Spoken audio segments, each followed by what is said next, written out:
November, Austin voters will get to weigh in on public safety reforms. That's after the city clerk's office certified a petition from Save Austin Now. That group wants to boost police staffing in Austin by increasing the frequency of cadet classes, having 2 officers on the street for every 1,000 residents. They also want to step up training for our officers. But some current and former city leaders against these changes, saying it could lead to funding cuts for other city services. So joining us now live to talk about more on this petition is former city council member Bill Spellman. Bill, thanks for joining us this morning. We appreciate it. You've been very outspoken against this petition. Why is that? It locks the city in for the foreseeable future into spending a certain amount of money on one particular service. It's an important service. We need to spend more money on it.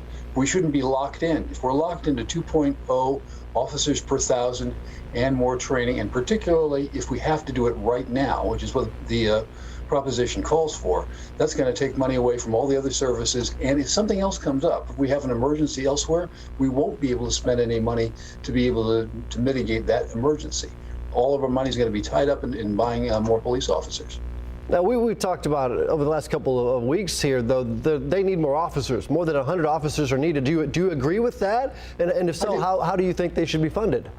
I do, and I think that we should hire more officers at the rate and in the procedures we usually use to do it. We have a long-standing machinery for recruiting officers, selecting them, training them, putting them out on the street. We ought to continue using that. We ought to open up the academy for classes again next year, as the city council has proposed doing. And they're talking about hiring a couple of hundred more officers over the next year anyway. That's a good idea. But being forced to hire 400 or 500 more officers in only 1 year, which is what this proposition is calling for, is too fast. It's going to be very expensive, and it's almost inevitable that our selection procedure, our standards are going to have to drop in order to incorporate that many new officers all at once. I don't think it's a good idea to move that fast. Yeah, that's a lot of officers to bring in, certainly. Now, Save Austin Now co-founder Matt Makoviak released a statement yesterday. I kind of want to read it to you here. It said, Steve Adler, Greg Kassar, Equity PAC, and associated extreme groups will attempt to smear this effort for the next 3 months. They don't care about public safety. They want to watch Austin burn. We will not let them. We will educate citizens about how our police budget was defunded, how police staffing has become a crisis, how a violent crime wave has resulted. What do you have to say about this so-called violent crime wave that has resulted because of budget cuts? There is a violent crime wave. They're absolutely right. Murder rates have gone up 36% in Austin, but murder rates have also gone up all elsewhere in the country by 33%. There is no distinction between cities with a large number of officers and cities with a small number of officers.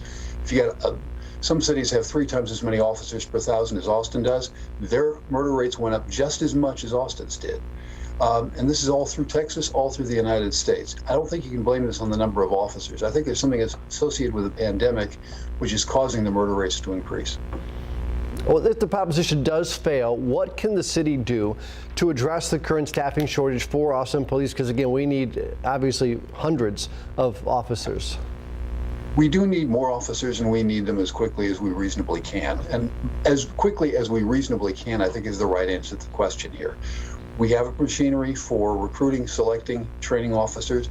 Operate that machinery. Bring in the best officers we can, train them according to the standards we always have, acculturate them in the same way we always have, and we're going to end up with really good officers at the end. Not as many of them as quickly as perhaps we might like. We're going to get the right officers, and we won't be tied down to hiring 500 of them all at once. I think it's a really bad idea for the city council to be tied down for the foreseeable future to having to choose a particular number and favor a particular service, given the huge number of things that city governments provide and that may turn into emergencies in the next few years. Former city council member Bill Spellman, thanks so much for your time. We appreciate it.